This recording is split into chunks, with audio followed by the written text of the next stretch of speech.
Եվրամիությունը պարտավորեցրել է գազի օտարերկրյա մատակարարներին հաստատել, որ արտահանվող վառելիքը չունի ռուսական ծագում։ ԵՄ խորհրդի այս պահանջը կտարածվի Թուրքիայից եւ Ադրբեջանից արտահանողների վրա։ Նրանք պետք է ապացուցեն, որ Բուլղարիայի սահմանին տեղակայված կոմպրեսորային կայաններից մեկի Ստրանջա 1 մալկոչլարի միջոցով ԵՄ մատակարարվող գազը չունի ռուսական ծագում։ Մոտակայքում է գտնվում նաեւ Ստրանջա 2 մալկոչլար կայանը, որը թուրքական հոսք գազատարի ծովային հատվածի ցամաքային շարունակությունն է, որով ռուսական գազ էր մատակարարվում արևելյան եւ կենտրոնական Եվրոպայի երկրներ։ ԵՄ խորհուրդը նշել է, որ այդ երթուղիներով մինչև վերջերս ռուսական վառելիքի զգալի ծավալներ են ստացվել, ինչը հակասում է ռուսական էներգառեսուրսներից աստիճանաբար հրաժարվելու ռազմավարությանը։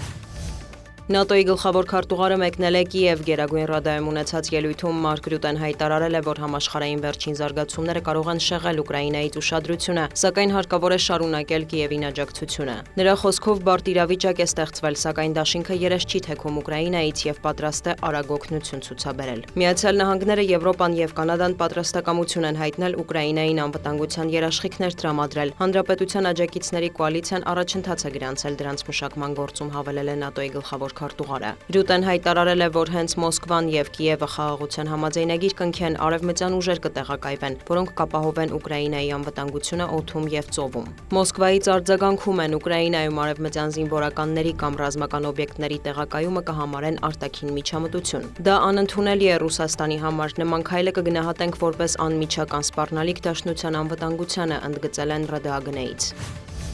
Ռուսաստանի փոխարտգործնախարար Սերգեյ Ռյաբկովը մեկնաբանել է Գրենլանդիայի շուրջ ստեղծված իրավիճակը եւ Դոնալդ Թրամփի հայտարարությունները, որ կղզում հարկավոր է մեծացնել ամերիկյան վերահսկողությունը, այլապես դա կանեն Ռուսաստանը եւ Չինաստանը։ Ռյաբկովը նախազգուշացրել է, Ռուսաստանը պատրաստ է համարժեք ռազմատեխնիկական պատասխան տալ, եթե Միացյալ Նահանգները սկսի ռազմականացնել Գրենլանդիան եւ այնտեղ ոսկեգմբեթ հոբ համակարգեր տեղակայի։ Ռյաբկովը հավելել է, որ կղզում Ռուսաստանից կամ Չինաստանից սպառնացող վտանգի մասին խոսույթն անհիմն է։ Ինչ վերաբերում է Իրանին եւ Իսլամական Հանրապետության միջուկային ծրագրին, Ռուսաստանի փոխարտգործնախարարը մեղադրել է Վաշինգտոնին Թեհրանի հետ վերջնագրերով խոսելու համար։ Ռյաբկովը նաեւ հայտարարել է, Ռուսաստանի եւ Միացյալ Նահանգների միջև ռազմավարական կայունության շուրջ երկխոսությունն անհնար է առանց Մոսկվայի նկատմամբ Վաշինգտոնի վարած արտաքին քաղաքականության փոփոխման։ Նրա խոսքով այժմ այդ հարցով երկխոսություն սկսելու նախադրյալներ չկան։ Միևնույն ժամանակ ԱԳՆ-ից տեղեկացրել են, որ Մոսկվան Վաշինգտոնին է փոխանցել երկկողմ հարաբերությունների վերականգնման ճանապարհին առկա խոչընդոտները հաղթահարելու առաջարկներ։